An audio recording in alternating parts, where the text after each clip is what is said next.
ತಂದೆ ಕಲ್ಲಪ್ಪ ತಾಯಿ ಶರಣಮ್ಮದೇವಿ ಉದರದಿಂದ 1975 ಜನವರಿ 1ರಂದು ಜನಿಸಿದ ಶ್ರೀ ಹಯ್ಯಾಳಮುತ್ಯ ಅವರು ದಿನಕ್ಕೊಂದು ಪವಾಡಗಳನ್ನು ಮಾಡುತ್ತಾ ಸದಾ ಗುರುವಿನ ಜ್ಞಾನದೊಳಗೆ ಇರುತ್ತಿದ್ದರು. ಭಕ್ತರು ಬಂದು ಪಾದಕ್ಕೆ ಬಿದ್ದು ಅಪಾರಿಗೆ ಮಕ್ಕಳಿಲ್ಲಾರದವರಿಗೆ ಮಕ್ಕಳು ಬೇಡಿದರ ಶಿರಿತನಕ್ಕಾಗಿ ಪರದಾಡ್ತಿದ್ದಂಥವ್ರನ್ನ ಕರೆದು ಅಪಾರು ಸಮಾಧಾನ ಮಾಡ್ತಾ ಇದ್ರು.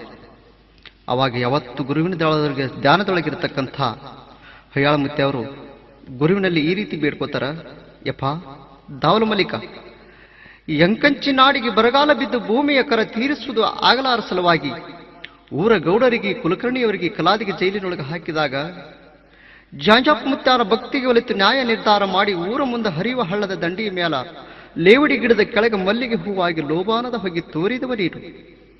ನಿನ್ನ ಜಾತ್ರೆಯೊಳಗೆ ಬಂದ ಮಂದಿ ಕಂದೂರಿ ಅಡಿ ಮಾಡಿ ಚಂದಗೆ ಊಟ ಮಾಡಿ ಜೈಕಾರ ಹಾಕುತ್ತಿರುವಾಗ ಗಂಗಾವತಿ PSI ಬಂದು ದುಂಡಪ್ಪ ಮುತ್ಯಾನ ಬೆನ್ನಿಗೆ ಬಂದು ಒಮ್ಮೆ ಕೈ ಹಚ್ಚದ. ಅವಾಗ ದುಂಡಪ್ಪ ಮುತ್ಯ ಕಣ್ಣು ಕೆಂಪಗೆ ಮಾಡಿ ರೋಷಗೊಂಡು ಅಂತಾನ, ಯಾವಾಗ ನನ್ನ ಬೆನ್ನಿಗೆ ಕೈ ಹಚ್ಚಿದೆ ಅಂದ್ರ ಬರು ಜಾತ್ರೆ ಒಳಗೆ ನಿನ್ನ ಬೆನ್ನಿಗೆ ಬ್ಯಾತಾಳ ಹುಣ್ಣ ಹುಟ್ಟಿ ನಿನ್ನ ಜಾತ್ರೆ ಆಗ್ತದಲೇ ಅಂತ. ಯಪ್ಪಾ ದಾವಲ ಮಲಿಕ, ದುಂಡಪ್ಪ ಮುತ್ಯನ ಬಾಯಿಯಿಂದ ಈ ಮಾತನ್ನು ನುಡಿಸಿದವ ನೀನು. ಯಾವ ಗಂಗಾವತಿ PSI ದುಂಡಪ್ಪ ಮುತ್ಯ ಅಂದ ಪ್ರಕಾರವಾಗಿ ವರ್ಷ ತುಂಬದರೊಳಗೆ ಅವನ ಜಾತ್ರೆ ಮುಗಿದು ಹೋಯಿತು.